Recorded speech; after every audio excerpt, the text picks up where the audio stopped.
on the afternoon and brew my cup. No UFO live stream shows on What the Truck. Hold up, what am I thinking? Terrestrial materials on at 1 p.m. Eastern.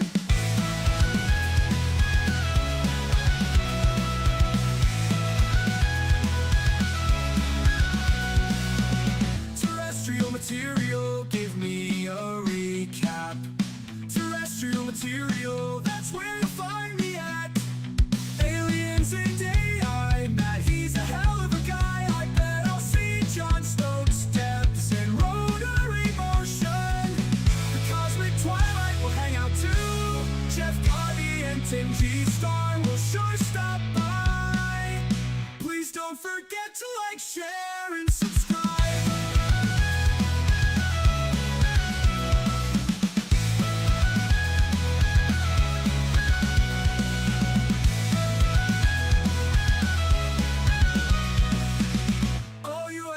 Live stream shows on What the Truck.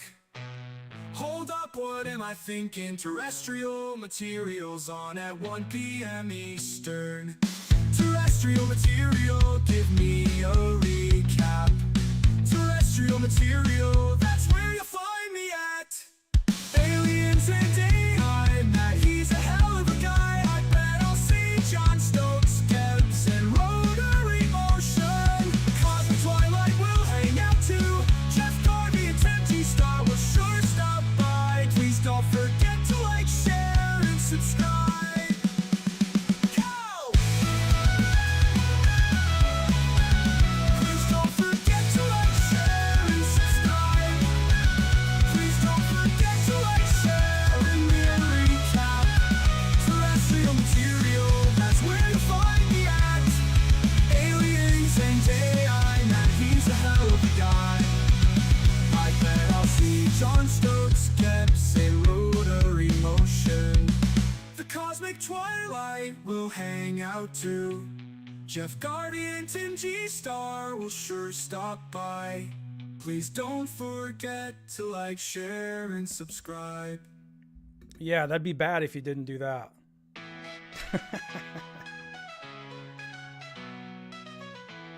Hey, welcome back to Terrestrial Material. We talk about the material us terrestrials are interested in. And my back hurts. That's a good little fade in, right? How's everybody doing? Happy Sunday. Can everybody see me? Can everybody hear me? That's from what that Harry Potter line. I got to move this mic, man. I got to work on my posture, guys. My posture is really bad. I had a little bit of a situation last weekend. I guess, what was it? Last weekend? It was the weekend before. No, it was the weekend before last, because I had, I did like a space, and I did our show here, and then I did 2 episodes of Alien Attic all in the same weekend, and my posture was horrible. Obviously, my posture's always been bad. Okay. But, well, I'm learning that, especially now. I mean, being a gamer and like sitting in weird ways and stuff like that, and just, I don't know, I favor my left side, I guess, a lot. And I feel like I ended up going to the chiropractor on Tuesday. Stretch more? Yeah, I mean, I'm with you on the stretch more, dude, for sure. And long story short, I went to the chiropractor, and they're doing like an entire, like, they did all these x-rays. They're doing an entire workup on my back and everything like that. And so I had supposedly have like subluxation. So my spine's like a little bit twisted. And so one of the vertebrae in the middle, kind of middle lower area, where I tend to hunch when I'm like doing the show, because I'm into it. You know, I'm leaning forward and stuff like that. And I think it because of the twisting, it popped it out a little bit and screwed it up. So I got my heating pad here, you know. I got my heating pad, which honestly, like, sitting down is probably the best route for me. Rotary, what's going on? Good to see you. John Stokes, always good to see you. Tony, Marcus, as we just mentioned before, good to see you guys. So yeah, I mean, honestly, like, when you have this back pain, I mean, you know, your entire focus is just crashed. Like, you're just assessing yourself all the entire week of like, okay, where's my problem? You know, how am I doing for the day? I mean, it just affects everything. So I was paying attention, but you know, it gets hard to be. Alien Addicts here. I believe that's Ali, because Ali usually says my lab. What's up, Ali? How you doing, man? I'm blaming you for my back. No, I'm not blaming you. But we have definitely a few things to go over. Last week, man, there just really wasn't a million things. I mean, let's be honest. Ufology has been in a, friggin' spin here when I took my break in May, I kind of figured that was going to be the slowest month. But as we're seeing now, that's just simply not the case. July, and as we're moving into like the first half of August here, this is really where it's getting bad, right? It's getting really slow, mainly because we have to keep talking about Elizondo, which I don't mind a little bit of Elizondo conversation, but it's like at the same time, it's like, man, I wish we would kind of get the ball rolling down the field in other areas. Now, I know a lot of that's because the world's on fire, right? Ali, I think I'm going to be on, we're doing an episode after this. I think either at 4 or 5 o'clock. I haven't checked yet, but I think we're going to be talking a little bit about what's going on in the UK with Twitter and how you're getting arrested for tweets. Good Lord. God, Ali, listen, there's always time to come to America. There's always time where you can tweet in peace, So it's been a weird week, and the world's been on fire, as I mentioned, but we still get a little bit of things. So let's just jump over the billboard. We've had a lot of intro here. Usually I don't do this much intro, but I gotta give you guys a little bit of an update of what's been going on, and probably why I'm gonna be sitting here like a robot. I gotta flip my monitor to the other side too. So let's go ahead and get to the big screen here. And what sucks is because I'm not gonna be staring at this monitor all the time. I'm gonna have to zoom in here for the case of being able to kind of go through this. I don't have any selected clips for the week as far as like ones that I've recorded on my own. Everything we're going to go through today is going to be based on just the Twitter bookmarks and what we can find. Sometimes I wonder about this explore thing over here with Twitter, whether or not something bad's going to pop up on that. I mean, I don't look at anything bad on Twitter, so I don't expect it, but I've been getting like recommendations from some really weird stuff lately. So I don't know. The reason why I kind of, and here's Rotary. I've seen this Rotary. When I sat down on yesterday morning, I started kind of going through the bookmarks. And, and Sapphire, how you doing, buddy? Good to see you. I see Puck Elf down there. And Gabs, the song guy. Say what's up to you guys. As I started to kind of piece things together, I don't know, I was really relaxed. Like my back was doing really good Saturday morning. And I started like thinking about this show today. And I'm like, what's been going on? Like, is there anything really much besides Elizondo? Like, we're going to do Elizondo. We're going to talk about the things that are coming up for him, because obviously this book is rapidly approaching. I think we're only, 9 days out now from actually having it. And I look at this list of people, and I'm starting to think about just the topic in general and where things are going. And I'm looking at this thing and I'm thinking, man, there's always just this room for all of this to be a psyop, and I'm thinking about Elizondo and him making money off this book, and everyone's always accused, and I've accused a lot of it too, of people in TTSA just being here for the money and kind of screwing people around. But when I really started to look at this, I thought to myself, I still believe what I did, 6-8 months ago. I still think that it's not all about the money for these guys. There's definitely some shadiness, without a doubt, right? There's definitely things that have went on that, not everybody's going to agree with. But, when you start to look at like a lot of the heat that Elizondo's taken, and you look at, okay, just this picture, for instance, let's look at Lou Elizondo, right? So counter intel guy, he could be a part of a psyop. He could be spinning a narrative to get people to think that technology is aliens, that we don't look that way, right? That's possible. He could be a believer, and he's someone that believes everything that he's saying, but he also knows the game with UFOs. And there's a game to this. Ali, you say it right all the time, that this is a business. And what I mean by that is like, I'm not like saying that that's a good thing. I'm not saying that, we should just treat this as a business and try to milk whatever money out of it. But I'm saying that I think what you mean by that, Ali, is that there is opportunity for a lot of money. There is. And you got to understand that there's going to be people that believe the topic. You can believe in the topic and you can grift it or you can try to bleed it for money at the same time. So when I look at Elizondo, those are kind of your only real two options. It's either, he's pushing a narrative from the government, pushing a narrative for private corporations, or he's just a believer that's also realizing that there's a market and that he has a background that is, what's the word? My back does kind of hurt today, so I might miss a word here or there. Apologies. But his background supports his ability to place a narrative that way. I'll just leave it at that. And then you look at somebody like Gary Nolan, right? And I don't see Gary Nolan.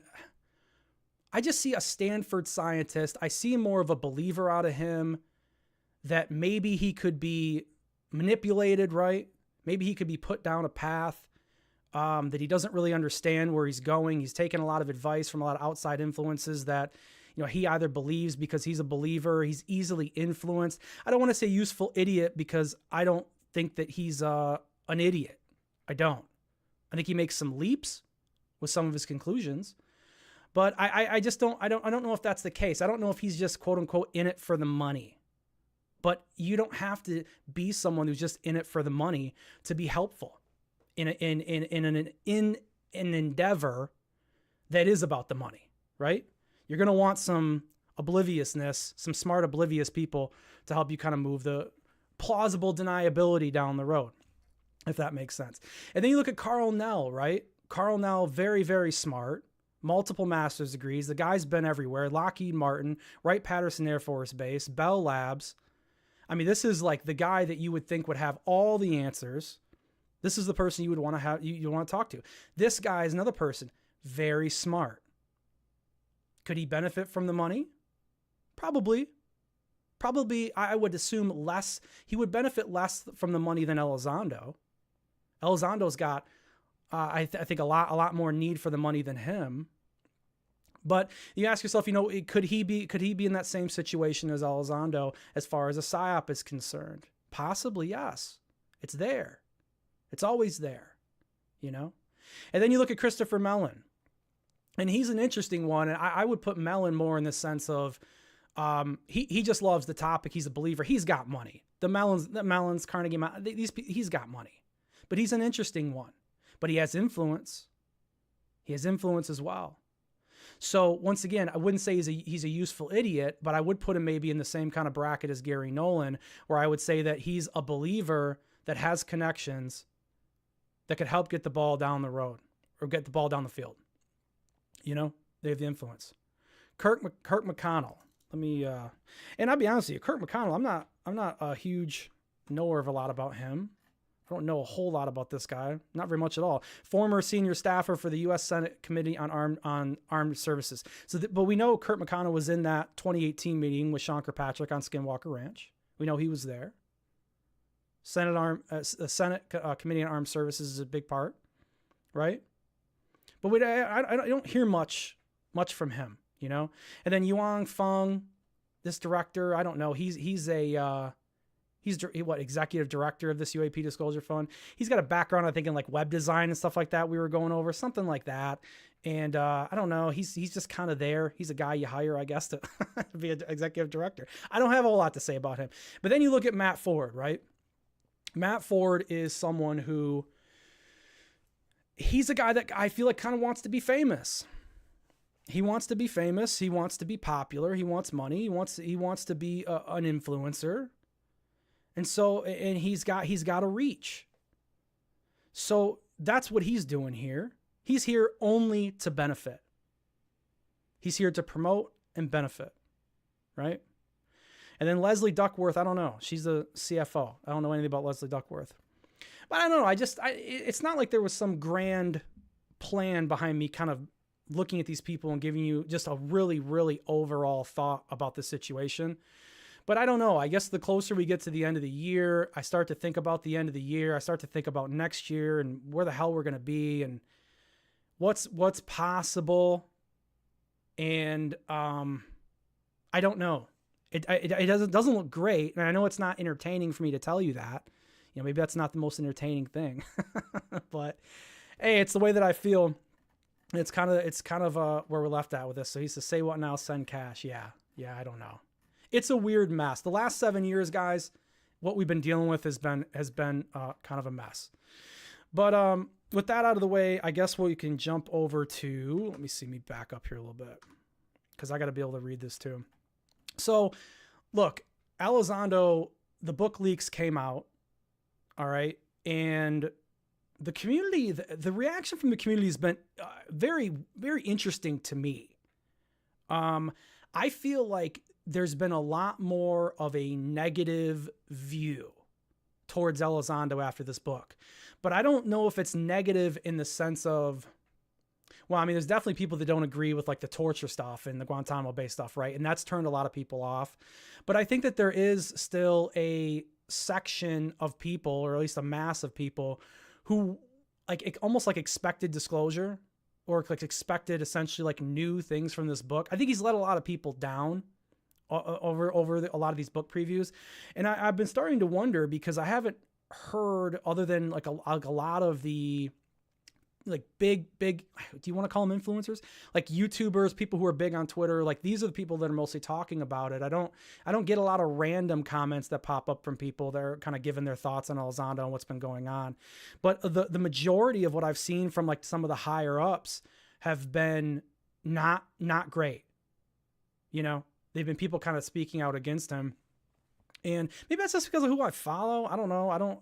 I try to keep a really good mix as far as when it comes to looking at both sides of this topic. So Stephen Greenstreet posts, Lou Elizondo posted a clip of himself recording the audio version of this upcoming UFO book. The recording matches the book preview previously released on Google Books. Yeah, there was a lot of people who were arguing whether or not the book previews that we were seeing were, I think, really it was Jason Sands. Jason Sands was saying, hey, the pages that were released, they may not be really real, you know. When they digitally sent that copy over the seas there to the UK, that they could have changed some of the data, some of the text. I don't know. I didn't buy any of that, but it's matching up.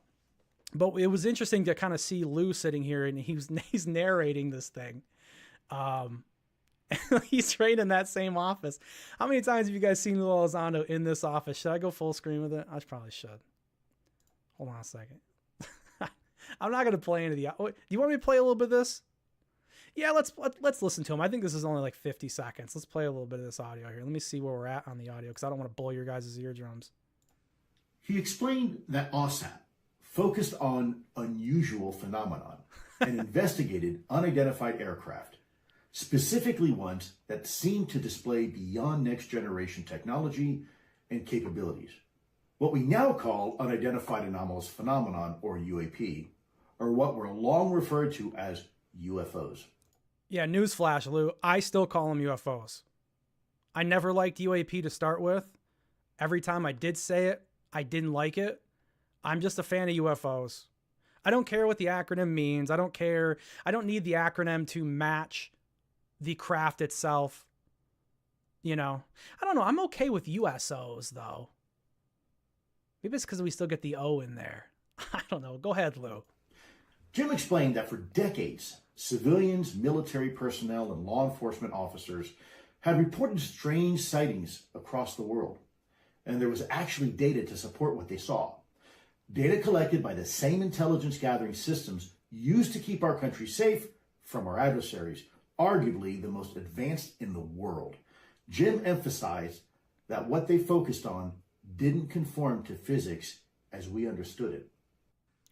He explained... Lukatsky, it didn't form to the physics as we understood it. Yeah, you know, it's interesting about that. I remember I recently went back and I watched the Hal Puthoff, Jesse Michaels, and Eric Weinstein episode where they were talking. And that I guess is one of the big questions that Eric Weinstein had for Hal Puthoff, is he's saying, you know, do you think that there's potentially physics, actual physics knowledge that's behind the walls at places, and I'm assuming he means places like, you know, Lockheed Martin, Boeing, Raytheon. Do these corporations Do they hold actually, new physics, not just craft, not just material, not just bodies, any of that at all. So that's why it's interesting. What comes to mind is Jim emphasized what they focused on didn't conform to physics as we understood it. So I guess what? They understood it? Or does he feel that someone out there understands the physics?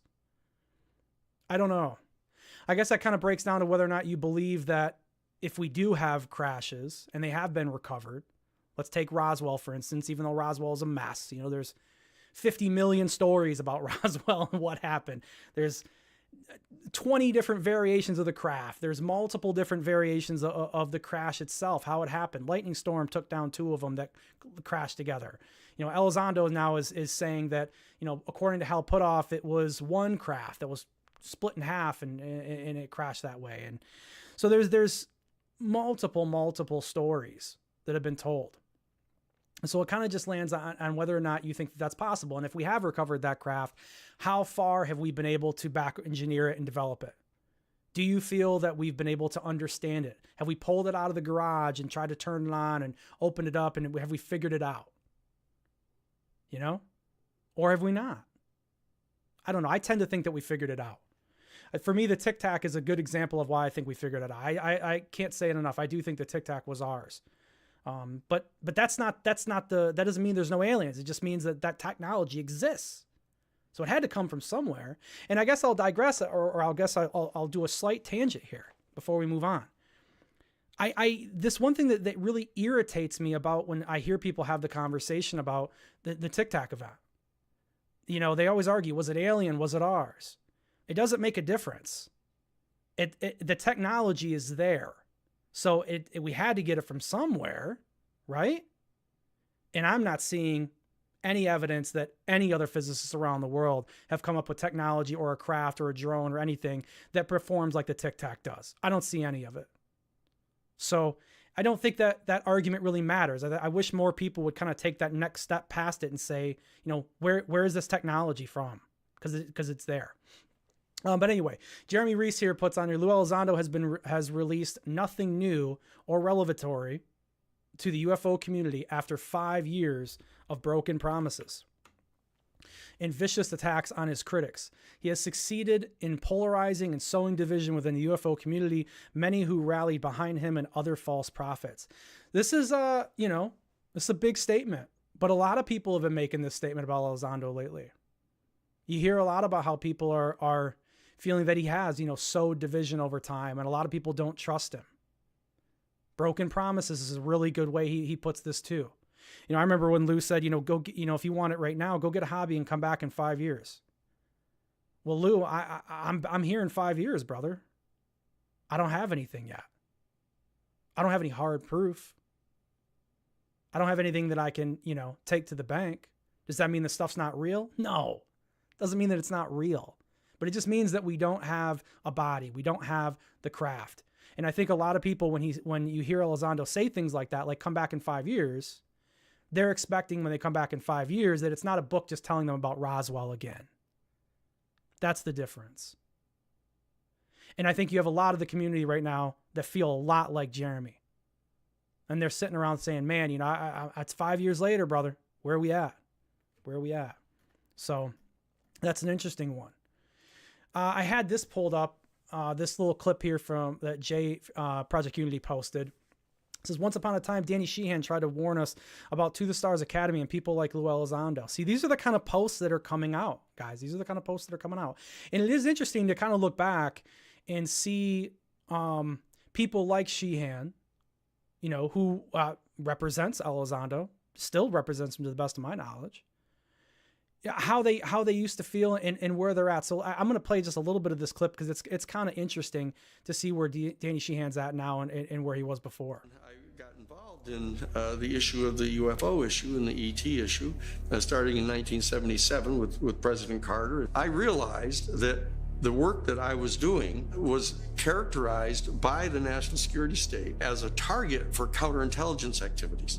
When I see this thing happening with this To the Stars Academy, where they suddenly appear on the front page of the New York Times, and the CNN all of a sudden wants to talk with them, and they're on MSNBC and all this kind of stuff, I immediately kind of realized, wait a second, this is part of what I've been worried about coming out, because they were constantly spinning this story that this is a threat. My name is Tom DeLong. A lot of people know me from my band Blink-182. I started that band when I was 6. Yeah, well, it's the last part where Sheehan mentions there, you know, the threat narrative. I have been seeing a lot of people complaining about that with his book, with Elizondo's book, where you're seeing people are saying, he's kind of leaning back towards the threat narrative again, you know? But, you know, when you look at Lou's background, it makes sense. It makes sense why he's gonna put more of that spin on it. And listen, I mean, we have to be honest with ourselves. If we don't really know what the phenomena is, there is potential for it to be a problem. Now, I know people want to argue and they want to say, well, look, we haven't been invaded yet, right? So how bad could it be? But it's almost trying to even speculate on what the intentions of whatever the phenomenon is, whether it be future humans, you know, that have gotten technology that's been gifted to us from advanced AI, and you have time travel that way, or you have a civilization that's went underground and they've been able to continue to develop there, and the technology's gotten better, or they come from, millions of light years away, or however you want to put it, right? They're an advanced civilization that's been able to live for 2-3 billion years. You don't know the intention. It's going to be different. They're going to be different than us. I would assume that our needs, our wants are probably not going to be the same. I mean, us as humans, we can't agree on shit, with ourselves. Our theories, our philosophies, we clash all the time. How do we expect, if it's, let's say we're extraterrestrial, how do we expect somebody from Zeta Reticuli to look at something politically the same that we do? And politics influences a lot of wars. So if we don't line up politically and that causes wars, well, they might come here and not like our politics either. And what's that do? That potentially causes a war. I'm not saying that's the case. I'm just simply saying you can't argue that. You really, in my opinion, you can't. You can try. And I'll let you have your argument. Because I don't have to be right, but I find it very, very difficult to argue that. But that's just a little interesting part of that clip. This is just a little bit more of kind of the progression that you're seeing, and I don't know. It's interesting to see how things have changed. Now, this was also, I thought, kind of an interesting post from Stephen Greenstreet here, because a lot of people have been criticizing Lou, and this is why this is the title of the show. I mean, all eyes have been on Lou. Lou has been the biggest story in the topic for the last month and a half. So, I mean, we're going over it. So you have people like Stephen Greenstreet who are high up in the quote unquote fame of ufology, or however you want to put him. They're kind of picking him apart. This is their content. So he says, Lou Elizondo, in his May 2021 DOD IG complaint, says he first met Jay Stratton and Kane in June 2008, and they told him about OSAP. But we learned OSAP was not even created until August 2008. So now, in his 2024 book, Elizondo says this happened in early 2009, right? So there's inconsistencies that are thrown around here. Mr. Jay Stratton and Mrs. Blank, both these individuals were an integral part of the OSAP effort. Our initial meeting occurred in my office at Crystal Gateway, Crystal City, Virginia. That was in June of 2008. And now you look down here, one early morning while I reviewed a proposal from DHS, my administrative assistant poked her head in my office to tell me that I had 2 guests waiting for me in our reception area. Who were those 2 guests? Well, it sounds like it's Mr. Jay Stratton and Mrs. Blank here. It was early 2009. I wasn't expecting anyone, and I was only on my first cup of coffee. Dude, I'd be on like coffee 3 at that point in the morning. I mean, before I got to work, dude, I'd have already 2 coffees in me. My assistant knocked on my door again and introduced me to Jay Stratton and his colleagues, whom I call Rosemary Kane. That's who that is. Jay explained that he helped create something called the OSAP. There it is, long acronym, which would later become ATIP, Advanced Aerial Tip. Yeah, blah, blah, blah. I'd never heard of the program. Okay. So there's a difference. You got a little time discrepancy there, right? So this is what's going to happen too. There's going to be a lot of these discrepancies that are going to pop up, and people are going to kind of tear it apart when it comes to that. Steven says, sorry, I'm late. Notification didn't work. Yeah, you know, bro, I was going to post. I usually post my 30-minute warning for the show, but I didn't today because I was in a space talking to Tupa, man. Tupa's got some cool project that he's about to put out that we're going to go over with today's show a little bit.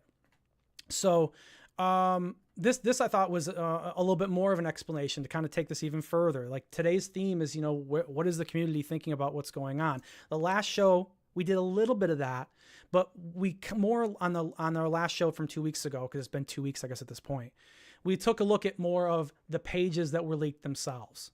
What I wanted to do this week was take a little bit of a look at how people are digesting this. Let those pages sit for a week or two. You know, let's let that stuff build up. So from the King Milk Harassment Archive, all right, this says the ends justifies the means. Lou Review says it makes sense that someone like Elizondo, who brags about torture, would also weaponize people to harass, dox, and stalk people.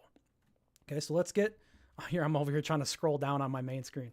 Let's take a look at this. Let's go over this a little bit of this clip. I don't think Lou's gonna care if we play his clip. You think he'll care?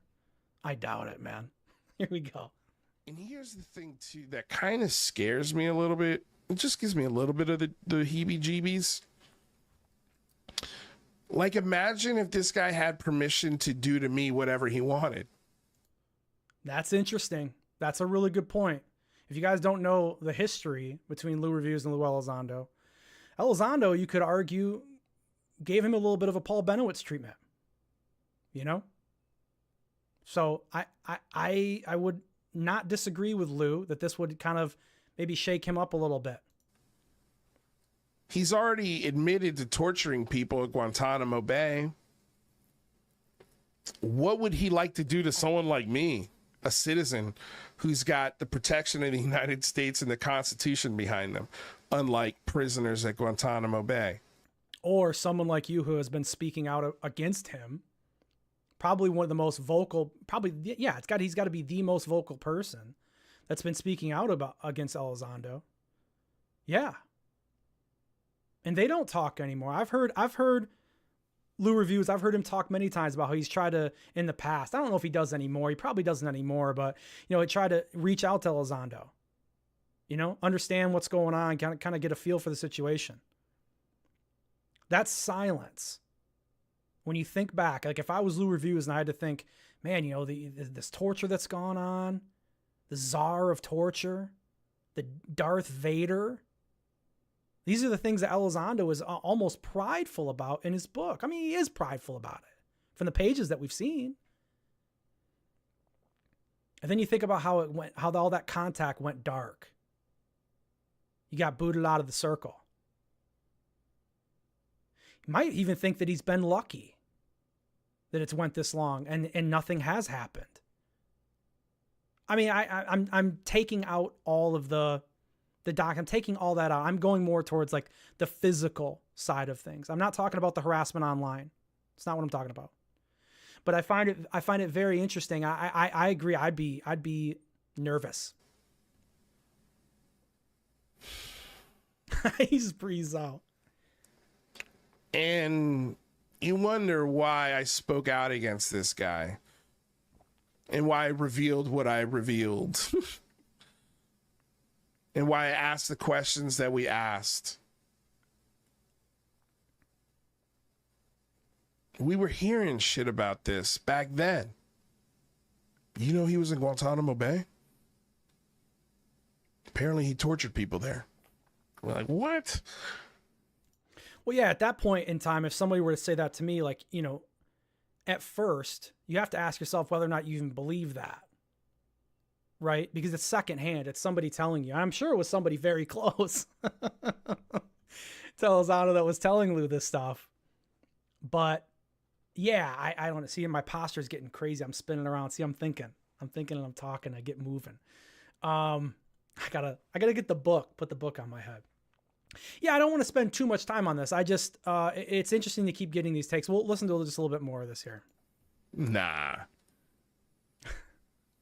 Yeah, it's true. Turns out it's true. So that's and what he did. By his own admission. He actually bragged about it. Yeah, he did. Yeah. It doesn't shock me that he uses people like Rob Heatherly and Okay, I don't think we need to get any further into this, to be honest with you.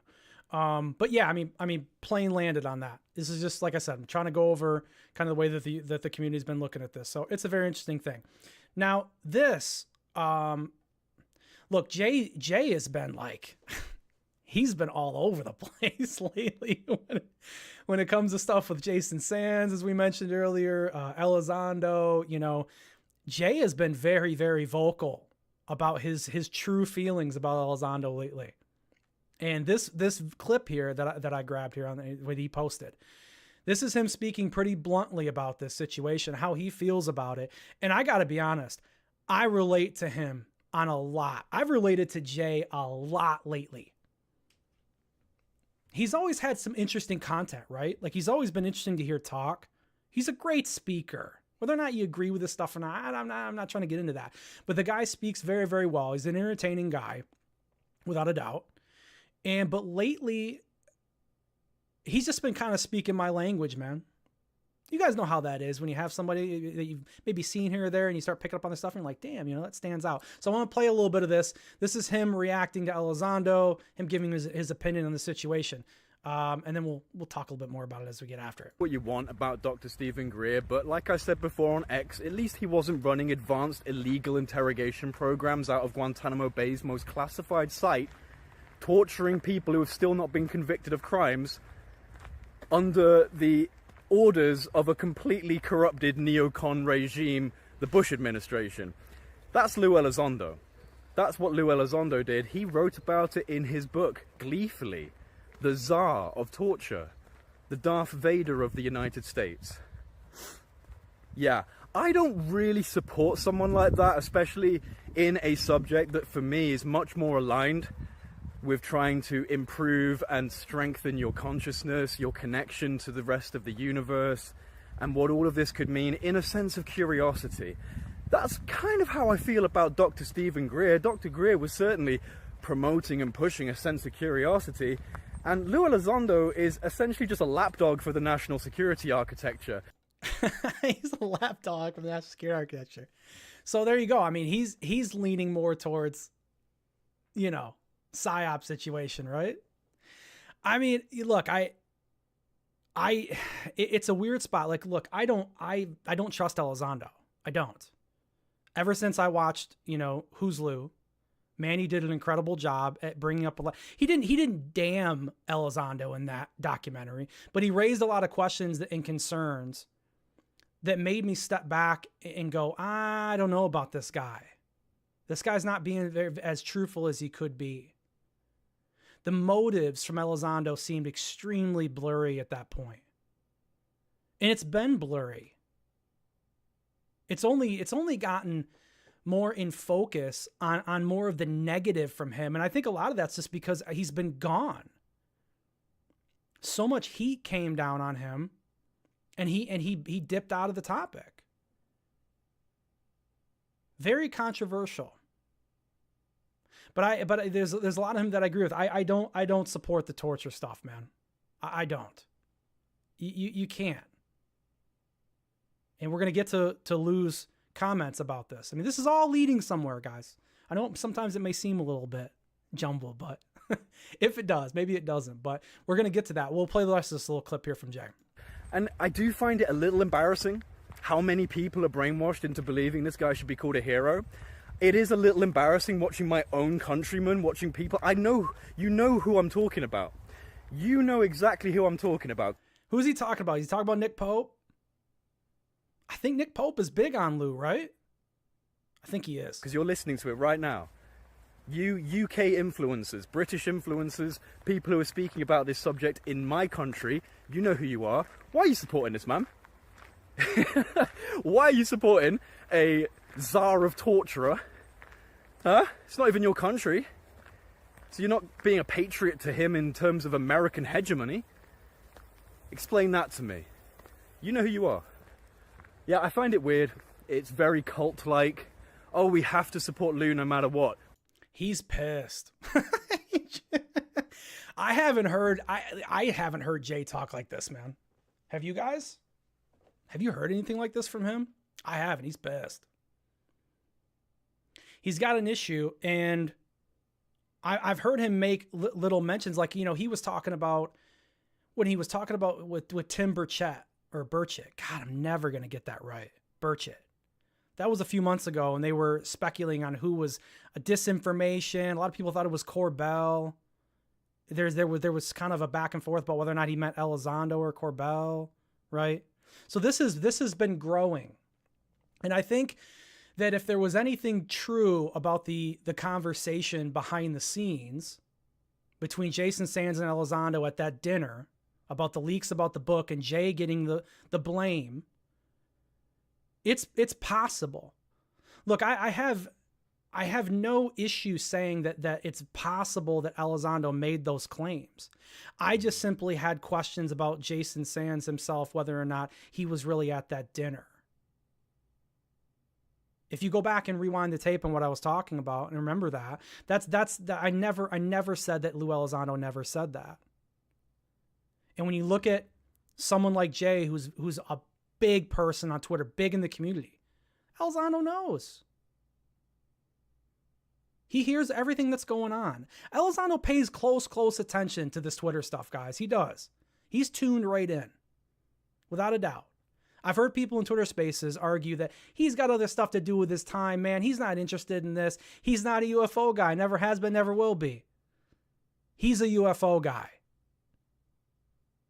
When it comes to the business side of this, when it comes to the understanding, keeping up with the times, keeping up with the narrative, keeping up with the influence, where is the topic moving?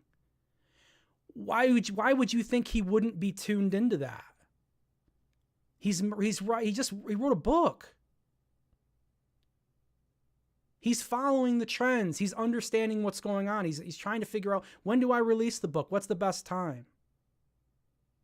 Where's ufology look like it's going to be flat? That's why when I made my guesses for when the book was going to come out, this is about the time I said. August, September, October, somewhere in there prior to the election. That's why I figured this was where the book came out. So he's paying attention. I don't mean to go too far off in a tangent, but that's the case. That's the case. We'll continue on. We're already at 44 minutes, guys. Jeez, it's going to go a little bit longer today. Why? Why should I support a man that tortures people that haven't been convicted of crimes? Explain it. Why should I support a man who has not given us any evidence of anything? It's a good point. He hasn't. He's given us more stories.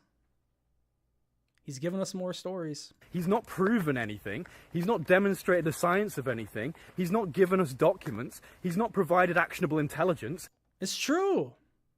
It's a hard truth. It's a hard truth, man. It's not an attack to say facts like that. It's not. We're getting stories from Lou. You either have to believe, with his book, you either have to believe it or you don't. There's nothing that you can take to Congress out of that book. There just isn't. Not that we've seen yet, and I don't think so, right? We're not going to get disclosure from a book, but he's just talked a lot, hasn't he? He's just said a lot of words. And now all those words are being put into a book that you're going to buy, and in doing so, you're funding a man that tortures innocent people. So, yeah, cool. I'm not a part of that. I don't want to be a part of that, and I never will. It's kind of true. But at the same time, I got to be honest, Jay, you're going to buy the book, bro. Come on. Unless you're going to steal it. And I'll never be able to know, right? I'll never be able to know, but I got an inkling inside of me, in my chest, that says he's going to be listening to that book. There's no way. He's too tuned in. Everyone, this is why I say everyone's going to get the book, man. There's no point in even there might be a few people that hold out, right? There's always a few people that would rather go down to the river and brush their teeth with clay than buy Colgate. You know, there's always the anti-establishment guy, the ultimate anti-establishment, right? Anti-corporate. Those guys always exist. But it's a very, very small amount, small amount. It's a minority of the most minority kind, the smallest amount, right? So I think he's just frustrated. I don't think he's like being a liar about it. I think he's angry. He's mad about it. So yeah, it's interesting to kind of look at what people are saying. Now this was someone I've never heard of, Twist CEO of the Future. I don't know if this is somebody who's like, oh, okay, so 300 followers. This is probably like an average Twitter guy. You know what's on here. This is what he I guess quotes here, war criminal. And Elizondo says, I think you mean patriot. It's a little bit of a double down. A little bit of a double down there, right? My work with Guantanamo Bay brought endless rounds of drama and stress. An attorney for one of the 9/11 suspects labeled me in open court as the U.S. czar of torture. He says, I think you mean patriot. I think you said czar of torture, Lou. I think that's really what you said. Which, and it's shocking, without a doubt. Timothy Alberino, another popular guy on here. He was the guy who went to the face peelers, and that was in Brazil, right? We were talking about him earlier this year. Might have been the end of last year. When was the face peelers thing going on? But he says, why is everyone suddenly turning on Lou Elizondo? UFO Twitter is a fickle place. It's fickle.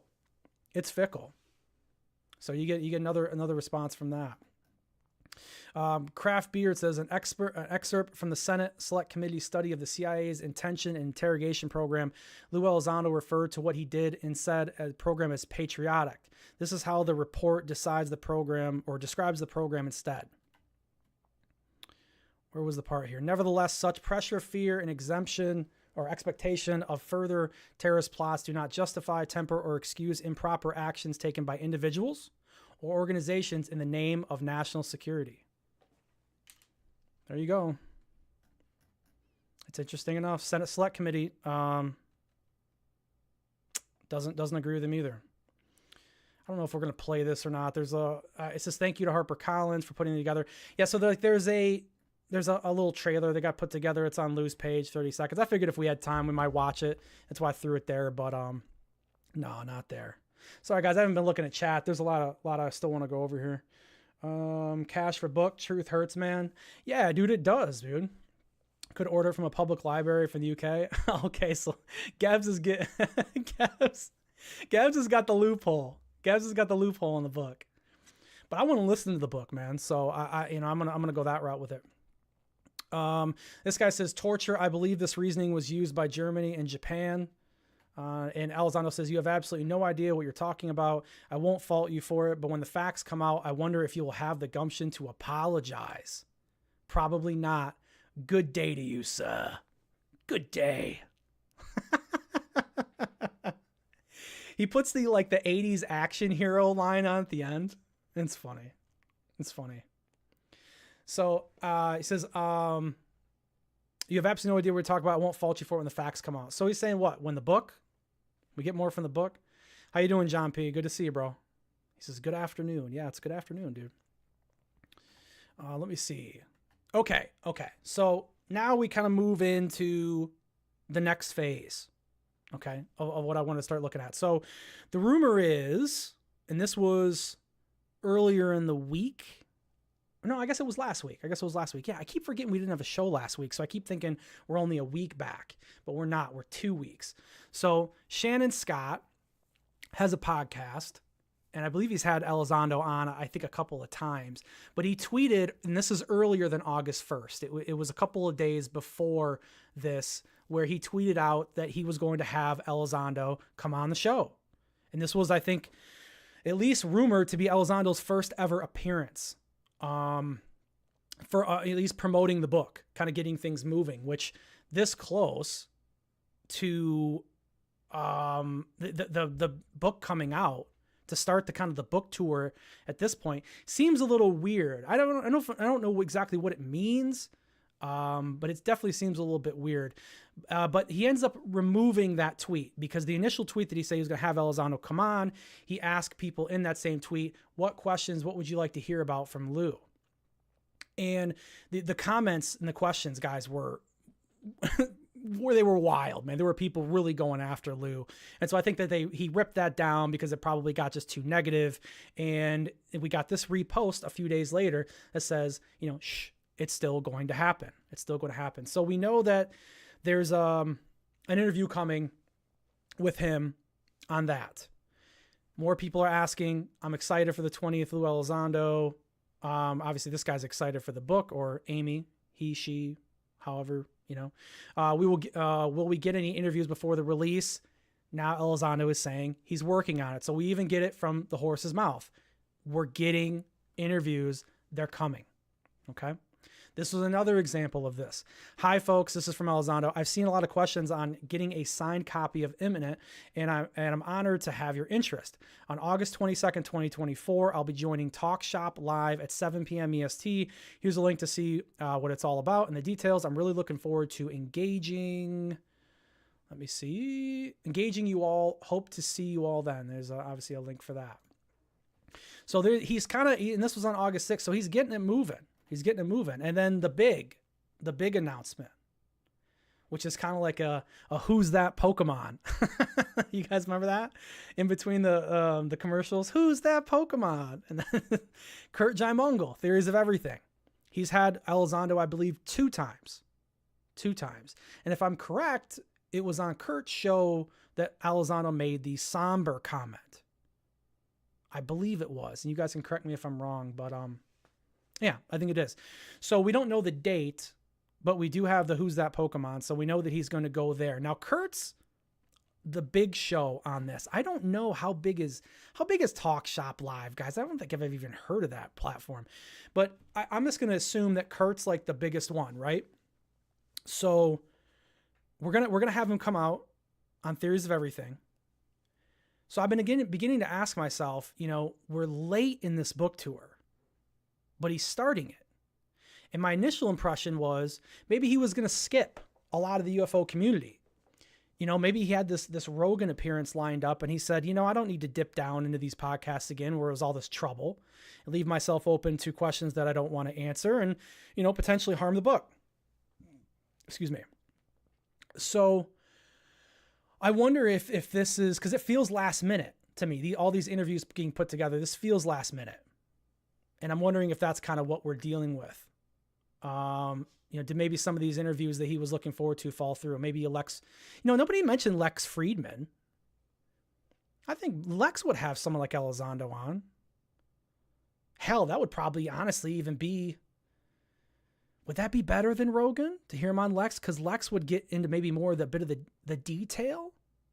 I don't know. Rogan gets into detail, but Rogan can sometimes be kind of just like a color commentator, with some of the interviews with some of these guys. I don't know. He sat there so silent with Grush. I guess maybe I'm just a little bit worried that you run into another situation like that again, where he just lets Elizondo talk and he doesn't really bring out the Joe Rogan from the past that really kind of questions things and looks for the answers. So, but that is. And so we don't know if Rogan's coming. I'm assuming that it is.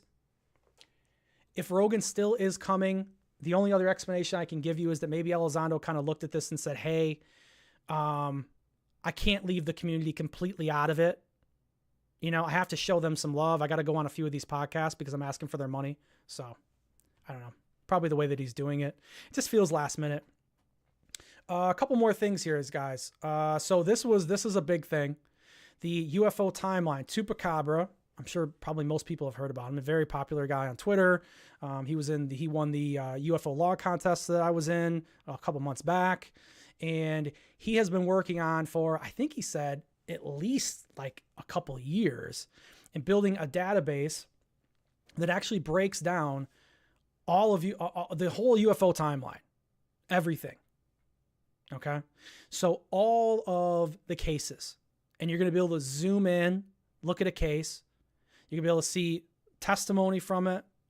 You're going to be able to, and this isn't coming from a his opinion of the case. This is the space I was actually just talking to him in before the show. And I was talking to him about this. So he's bringing up the facts, but he's trying to get them all in one place. And he's sticking with the most influential cases first, the big cases. So you're going to have Pascagoula in there. Obviously you're going to have Roswell. You're going to have Phoenix Lights in there. Okay. The big name cases, right? They're going to be there. Lonnie Zamora, every Travis Walton, you name it, it's going to be there. Okay. And over time, The website is he's kind of looking to have a way for there to be interaction from the public as well. There's almost going to be like a separate timeline. And I kind of got like Wikipedia vibes, if that makes sense. I don't want to compare it to Wikipedia because there's so much BS that's surrounding a lot of that. But it's going to be interactive with the community, and the community is going to be able to update that and put in if there's new information. You're going to be able to add to it. So there's going to be that interaction there. It's going to be really cool. But this is something that he's working on. He's thinking, going to get early access out to a few peeps, maybe nearing the end of August. But it's something that he's coded himself. He's built it from the ground up, everything himself, which is very cool. And it's free. It's free, which is fucking cool too, man. Right? Anybody can go in here and learn about the topic. Pull up any case that you want.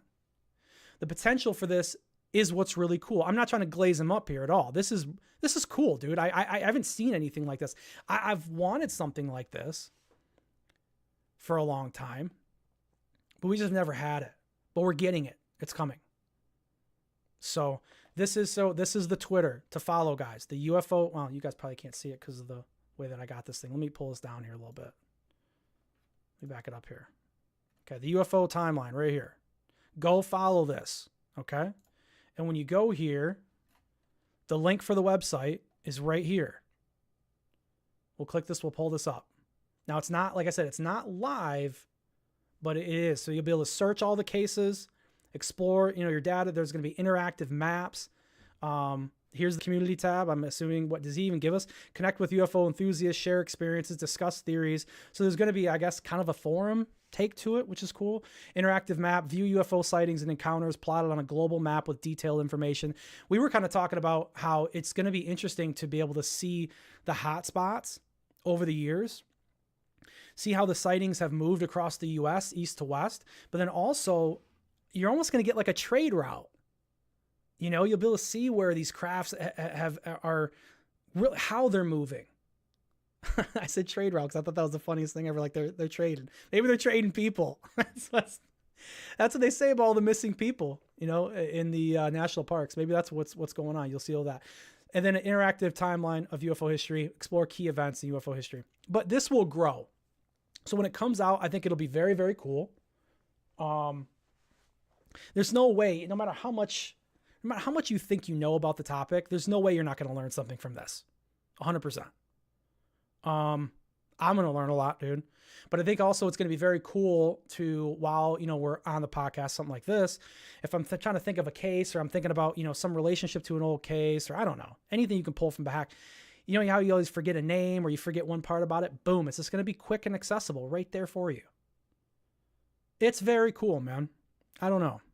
I'm genuinely excited to be able to go through it. And the rumor is I might get early access. I finally get a perk in this place. I want to go through it. I want to test it. I think that's going to be great. I don't know if he probably won't let us like stream. I should have asked him that, but who knows? Let me see if I end up getting early access, and then maybe we can do something with it. How you doing, Nick? Good to see you, dude. Good to see you. My back is, it's hanging in. It's hanging in, I was going to take ibuprofen before this, but, I was like, no, I want my mind as sharp as I can get it because of what we're doing. We're at an hour in. Jeez Louise, boys and girls, ladies and gents, people of the world, terrestrials. This is courtesy of brother Red Panda Koala Brother. It is funny seeing the brother in there.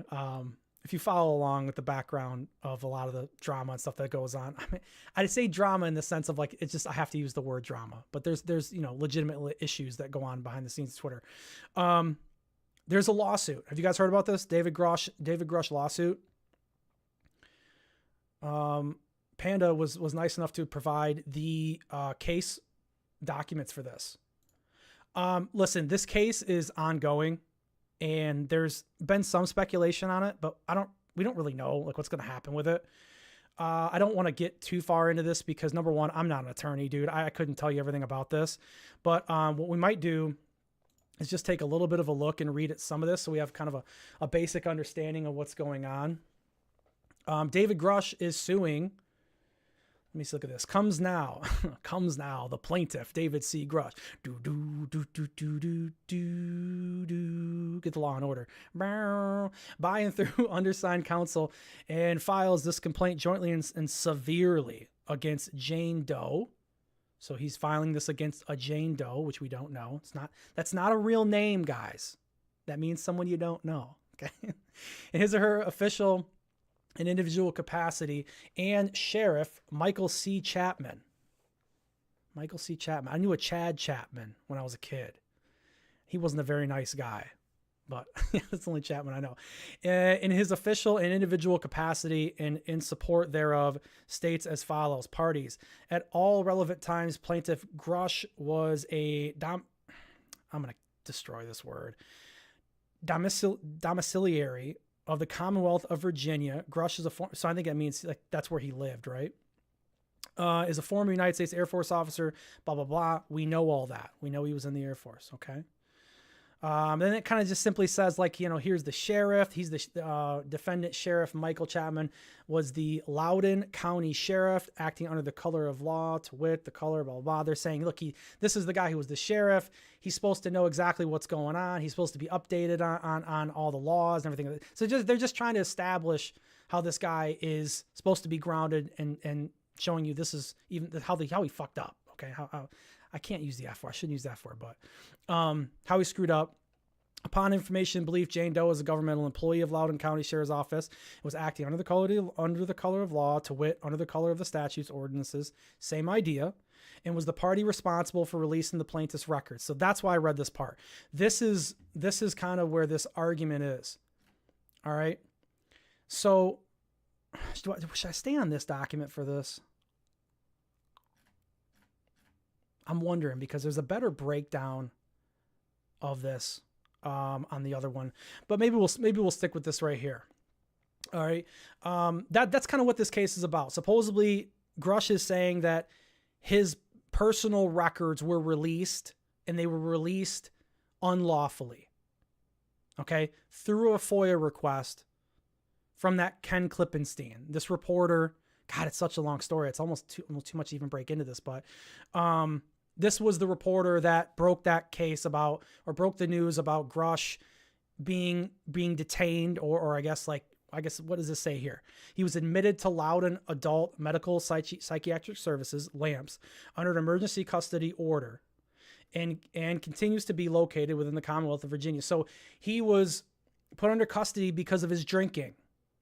Remember that? You guys remember hearing about the story after Grush came out? Supposedly this event happened on October 1st, 2018. Okay. And this is where the wife was feeling, she was nervous for him. She was nervous for his safety, for his health. She thought he was drinking too much. David Grush had PTSD, legitimate PTSD, where he had seen a friend die in combat. Okay. So he was brought in for that. All right. Grush was the subject of a petition for involuntary admission, and otherwise known as temporary detention order. Okay. Sensitive medical records, documents, reports, dispositional orders, and the like hereinafter records were included in Grush's TDO file.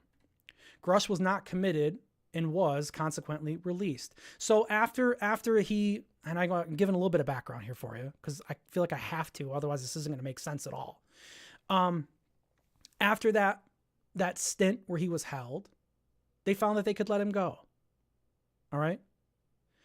At no point did Grush waive confidentiality of records associated with his involuntary admission into LAMPS. Okay. Approximately 4 years later, on or about May 2022, Grush filed a whistleblower complaint with the U.S. Office of Intelligence Community Inspector General to support his effort to share classified information with the U.S. Senate Select Committee on Intelligence. Okay, so this is all about him saying essentially that this was part of the reprisals. Do I want to say reprisals? But this is like the backlash that he was getting. That's what they're trying to say. Okay, that this was all put out by this Ken Klippenstein, that his records were released unlawfully from behind the scenes here. On or about July 19, 2022, the ICIG found Grush's whistleblower complaint to be credible and urgent and transmitted into the United States Senate Select Committee on Intelligence. hereinafter in the House Permanent Select Committee on Intelligence. 1 second, guys. Hold on. My wife's calling me. Give me half second.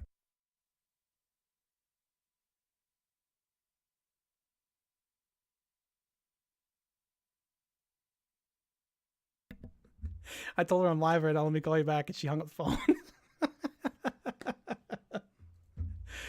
Oh, man. She probably just wanted to get off the phone quick. She's out and about. On or about July 26, 2023, Grush made national news. So they're saying, hey, this is when this all came out. On or about July 30, 2023, Ken Klippenstein of the news organization The Intercept submitted a Virginia Freedom of Information Act request to the sheriff's office requesting, among other things, okay, all CADs, calls for service, call detail record. So he wanted a bunch of information on Grush, okay, and there was other information he was also trying to get at the same time. Okay, Grush wasn't the main target, from what I'm understanding in this area. Okay, but a lot of this is, I think John Greenwald made a point about this. Is a lot of whether or not this lawsuit's going to go through for Grush's favor. It kind of comes down to whether or not the records were released legally through FOIA, but there's a difference between the Virginia FOIA and the federal government FOIA. The rules are different. I'm really trying to break this down as simple as I can. The rules are different. So I think Grush is arguing that his records were released unlawfully. Okay. So let's jump to this because this is from recent here. Update on David Grush Loudoun Sheriff's Department. So that was kind of like the initial stuff that had come out about it. It kind of overview of where we're at. Now this defendant, Sheriff Michael Chapman's demurrer and plea in bar. God, I wish I knew more what that meant. But this is kind of like his breakdown of the situation. Okay. This is the introduction. Where was the part? There was a part here I wanted to, like I said, I didn't highlight the stuff. I didn't get right to it, but let me find where I want to jump for you guys here. All right, so plaintiff seeks damages that are not recoverable under Virginia FOIA. Plaintiff requests compensatory damages, punitive damages, court costs, attorney fees, pre- and post-judgment interest. However, Virginia FOIA does not contemplate an action to obtain such relief. So they're just saying, what he wants. God, I'm trying to figure out right where I was. Okay. All right. Let's just start with the introduction because this is probably where we should have started. All right. Grush brings this action into relation to documents concerning him. Let me zoom in just a little bit. This is legal stuff, guys. This is freaking confusing, bro. I can't lie. I'm giving you my all here on this one. Grush brings this action into relation to documents concerning him that were produced by an unnamed Loudoun County Sheriff's Office FOIA officer, that's Jane Doe, in response to a FOIA request made by Ken Klippenstein, a reporter. Law enforcement officers had detained Grush under an emergency custody order and took him to an emergency room where mental health specialists recommended that a magistrate issue a temporary detention order for Grush.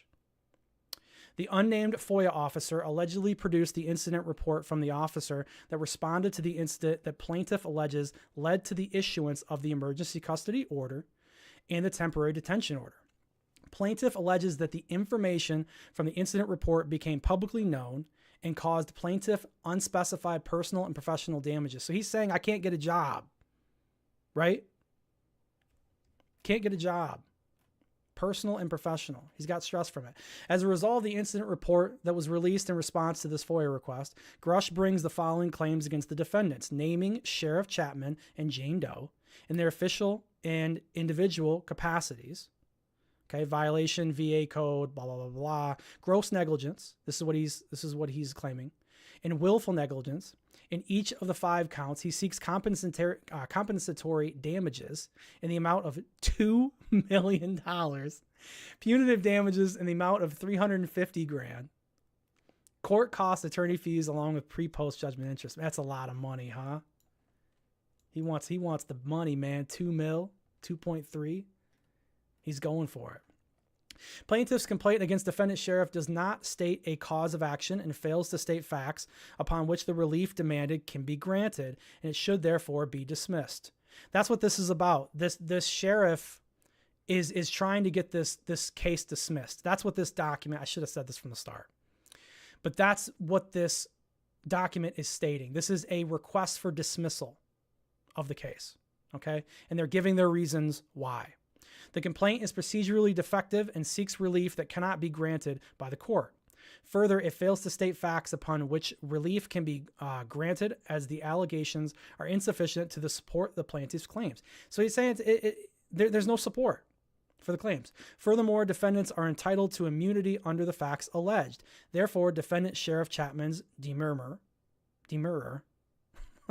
should be sustained and his plea in bar should be granted. Let me see if I can find the comment on this. This was actually pretty funny. Yeah, this is a pretty funny comment here. I thought this kind of summed it up a little bit here. So this comment on this dismissal paperwork says, so there's nothing to it, because that's what the sheriff is saying. There's no case here. And if there's something to it, I'm immune. And if I'm immune, and if I'm not immune, then there's no prescribed penalty. Because he also goes down in the document to say that there's no penalties involved that would make sense for this case either. It's a little confusing. I just wanted to kind of give you guys a little bit of a quick overview that this is kind of what's been going down with it. There's a case underway. There's a request for dismissal, and we're going to have to see what happens. There's going to be people that are going to say, and they have said from the beginning, that what Ken Klippenstein was doing was he was given information from, I believe he said people in the Pentagon, if I'm correct. He was tipped off essentially where to look. And that this was the start of a smear campaign against David Grush for coming out and speaking out about the UFO topic and the cover-up. So if he wins the case, people are going to say, of course, that that's what happened, that it was a smear campaign. If he doesn't win, they're going to say it's a cover-up. So either way, you kind of got to make up your own mind of what you think happened with it. But I guess this is the news right now, guys. This is what's coming out. I wish we could talk more about disclosure itself, to be honest, when we talk about Grush. I'm a little disappointed, if I can be fair with you. This is even what we're talking about with it. I bring it up because it's here. I mean, you guys should know. I mean, I've been asking where the hell Grush is. I guess, Grush is suing people. That's where he's at. He's sitting at home suing. Who knows where it's going to go? This is Manny Area 503. John Greenwald made an important point on Lou Reviews yesterday. He said the documents redacted all personal information, so by themselves, you couldn't even tell it was Grush. Ken had to use other documents to prove that it was him. Yeah. Another nail in the coffin for the lawsuit. I don't know. We'll have to see where this thing goes, man. I just wanted to let you guys know that that's where we're at. We got a little bit more time left, guys. We got a few more things that I want to go over. Let me double check because I don't have any notes today. Like I said, man, I was not as ultra prepared as I usually am. So we're kind of flying by the seat of our pants today. Usually we run a little bit of a tighter ship around here, But listen, I'm not saying I can't handle it, but things happen. And now you're seeing the fruits and the results of that happening. My back happened, guys. My back happened, man. It's annoying. God, there hasn't really been anything from Congress. Congress has been so dead. But I just wanted to bring up this picture because Moskowitz obviously says, this is what Moskowitz is saying. He just told Matt Laszlo that UFOs are the number one most common question he's getting on the campaign trail. But he also said that that's the number one. I thought I grabbed that bookmark actually, but he said it's the number one thing he wants to hear about in the 2024 campaign. Moskowitz is saying he wants to hear about UAPs from Trump and I guess Kamala now, right? That's what he wants to hear about. Oh yeah, it's right here.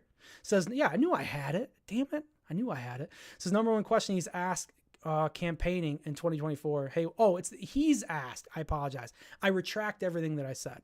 Number one question he's asked campaigning in 2024. Hey, what's going on with UAPs? But the reason why I bring this photo is, I don't know. I did some film school. So when I look at this photo, man, I'm sure he thinks he looks good in the photo, and maybe he does. But I hate this photo. Annoyed me. I couldn't stand it.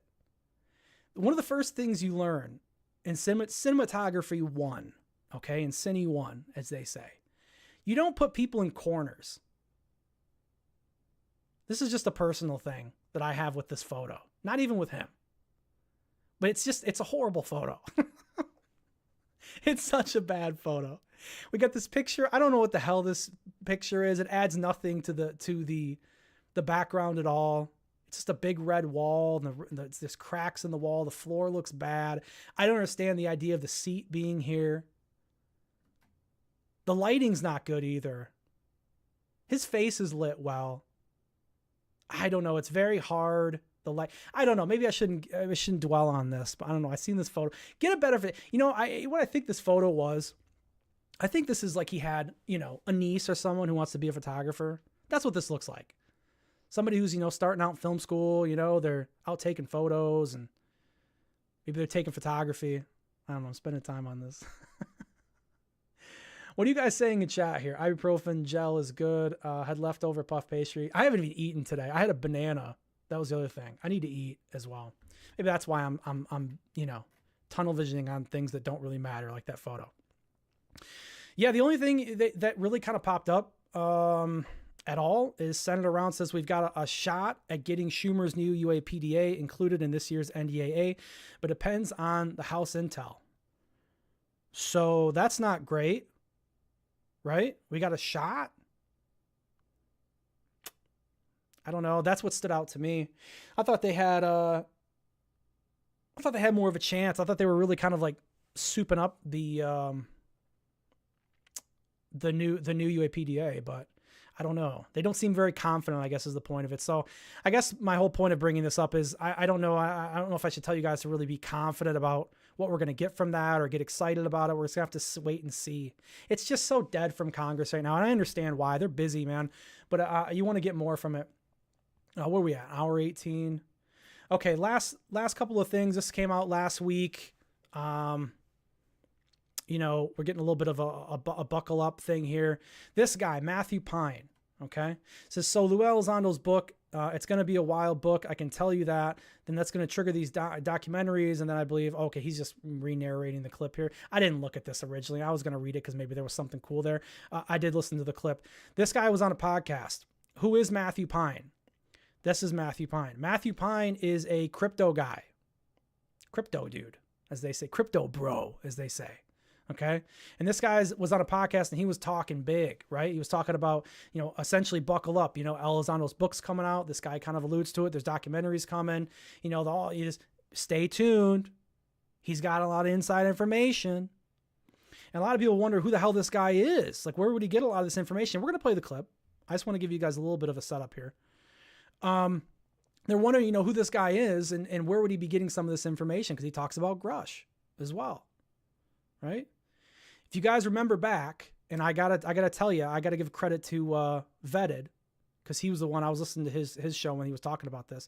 He made a really good, he had a really good speculation on where this guy would have gotten some of this information from. And when Grush went to that high-rise meeting with the millionaires, the billionaires that he went and seen, you've seen the picture of him through the window, and he's like talking about the UAPs and stuff like that. This guy could have been in the meeting. And this guy could have been getting this information from the meeting. So let's go ahead and play the clip. And enough of me talking. This is about, a minute long? It's pretty interesting, though. We'll run it.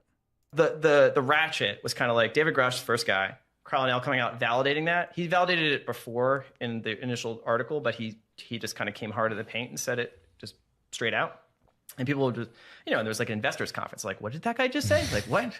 And people were just like, okay, let's go get some drinks. So it hasn't quite sunk in yet. And so I think this is kind of this, it's got to hit a few times. And then, so Lou Elizondo's book, in fact, I read the first few chapters already. They haven't, the full book hasn't come out. It's gonna be a wild book. I'll tell you that. What's it called? It's gonna be wild, bro. Like, you don't even know, dude. Lou's an angel.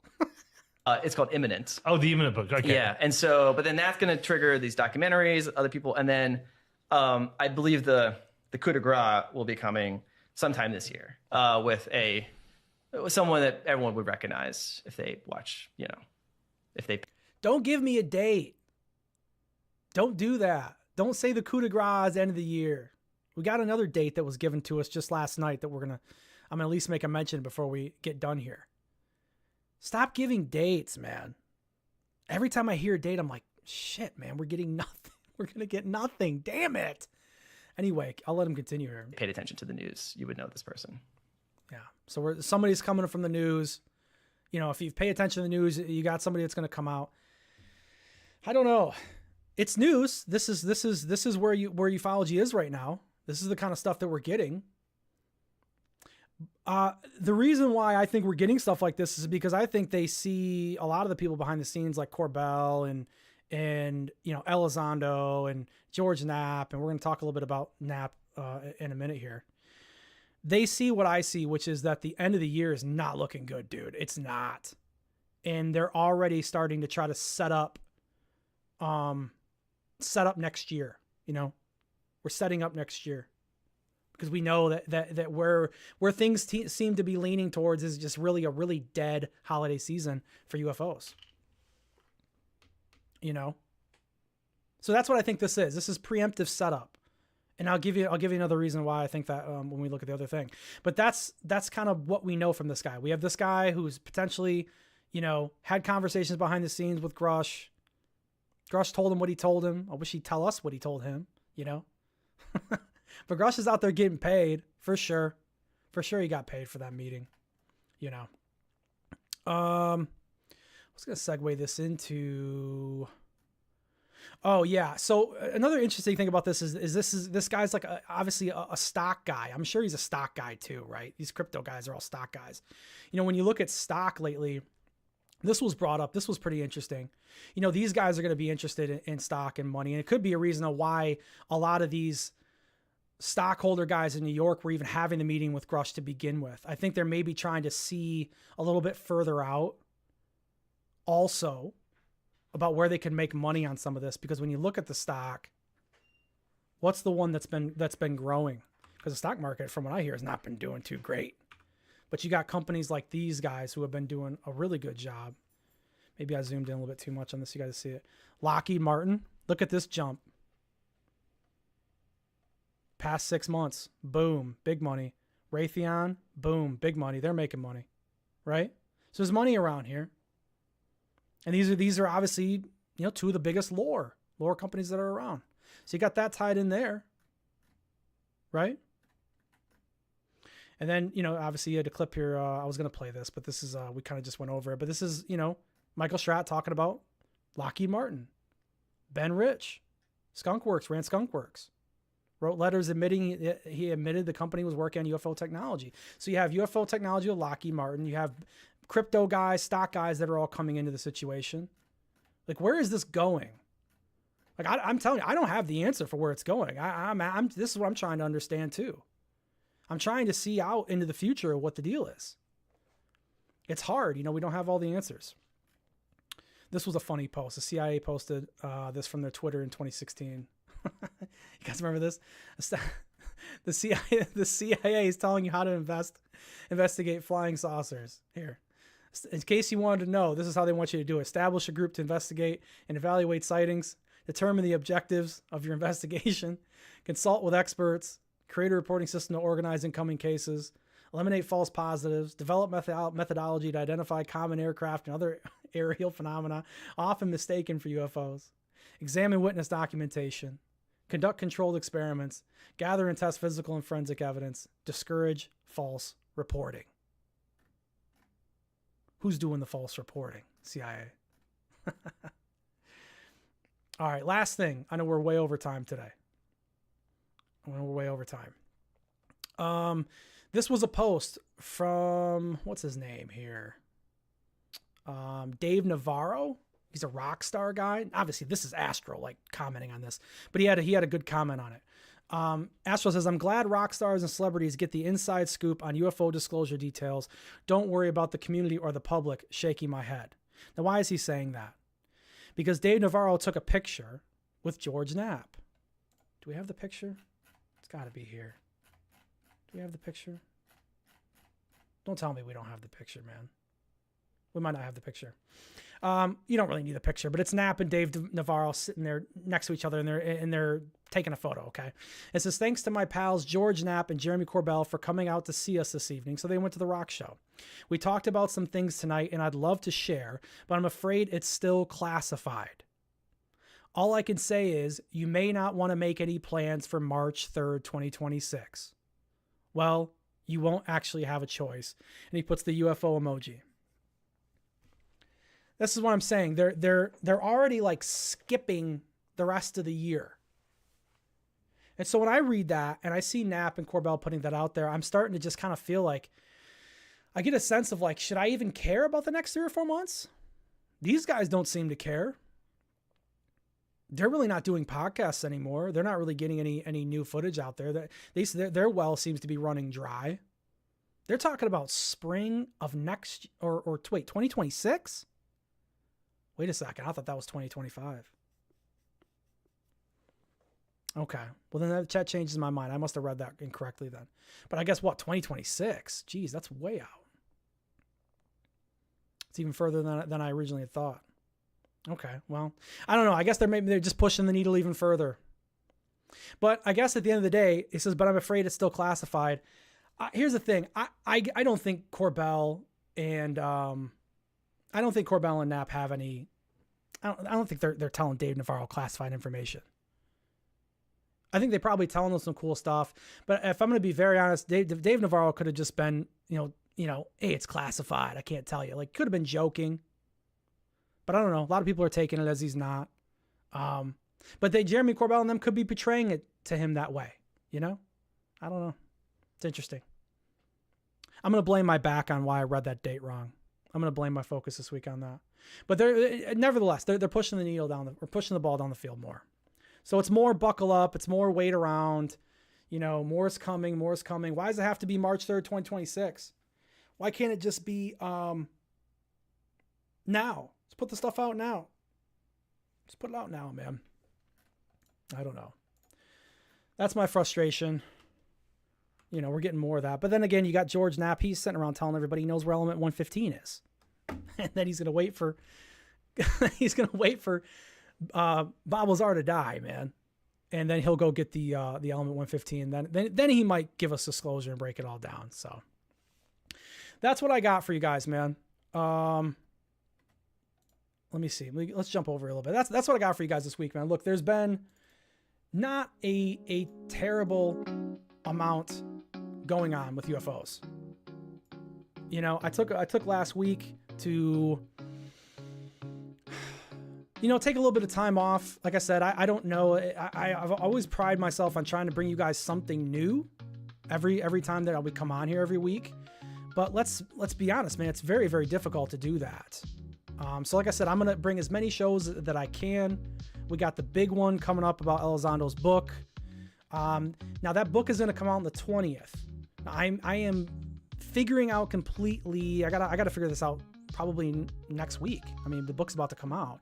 How exactly I'm going to break down the book and review it. I've got a couple different ideas. I haven't really settled on anything just yet, but there probably will be a gap depending on what I want to do with reviewing the book. There might be a gap in shows because I might be putting something together. If I just decide to put a video together, I'm going to need a couple of weeks to do that. I'm going to need to put my focus on that. So I don't know. We might have shows in between. It just depends on how I can adjust the time and what makes sense for the rest of my life, man. The reason why I don't do this show every single day or every night, like I got a wife, I got hobbies, I got other things I got to do. Job. I mean, shit, man, So, but obviously I'll keep you guys updated on Twitter. I always also post, if there's going to be a show or not, or if there's some kind of inconvenience that's coming on. You're always going to know about that on YouTube as well. You can look in the community notes on the channel. You'll see it there. I'm never going to leave you guys hanging on anything like that. But it's going to be a little weird because I don't know exactly how to deal with the book just yet. There's a lot of options that I have. Jeff Garvey's ice cream, relax, man, chill and wait, then pounce. Yeah, I mean, look, I'm not stressed about it, to be honest with you. It's not about like being stressed or anything like that. It's just, I enjoy doing this, man. I enjoy doing this. I enjoy coming on and talking to you guys and keeping up on what's going on. So it's not a stress thing. It's more like, just sucks, dude.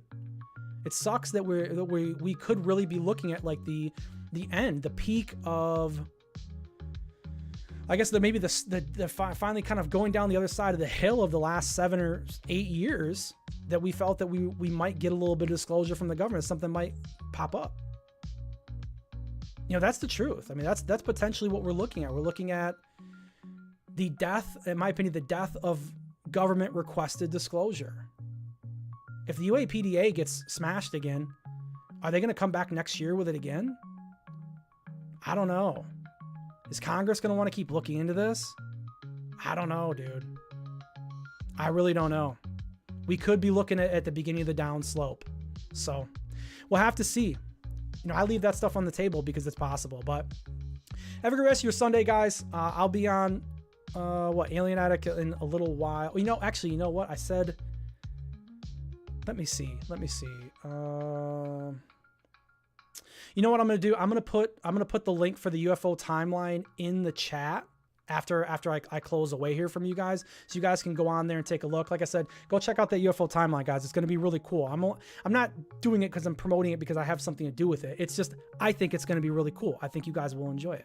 So it's just genuine. So I'm gonna put that into the chat after this because I can't do it from right here. I didn't pull up the chat today on the other side. But have a good rest of your Sunday. We'll see you guys next week if we got some cool things to going on. Other than that, if you want to check us out on an Alien Addict here in an hour or two, I'll be there as well. So thanks guys for coming. Have a great rest of your night.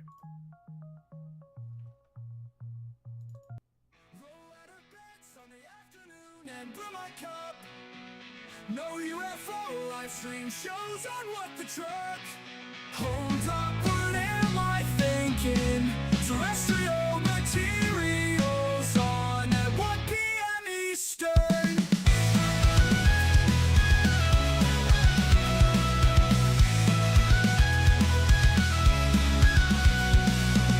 Terrestrial material, give me a recap. Terrestrial material, that's where you'll find me at. Aliens and AI, Matt, he's a hell of a guy. I bet I'll see John Stokes' steps and rotary motion. The cosmic twilight will hang out too. Jeff Hardy and Tim G. Star will sure stop by. Please don't forget to like, share, and subscribe.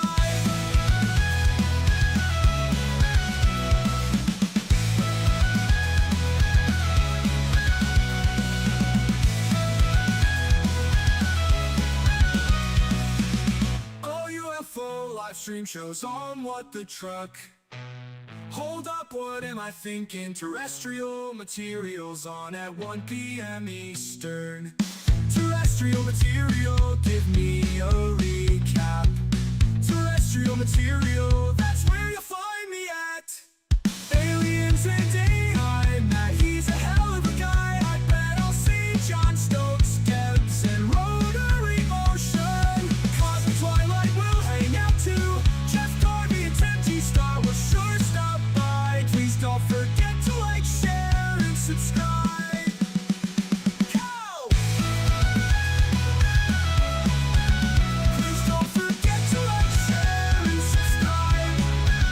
Please don't forget to like, share, and me a recap. Terrestrial material, that's where you'll find me at. Aliens and AI, Matt, he's a hell of a guy. I bet I'll see John Stokes' steps in rotary motion.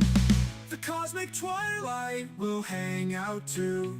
Jeff Garvey and Tim G. Star will sure stop by.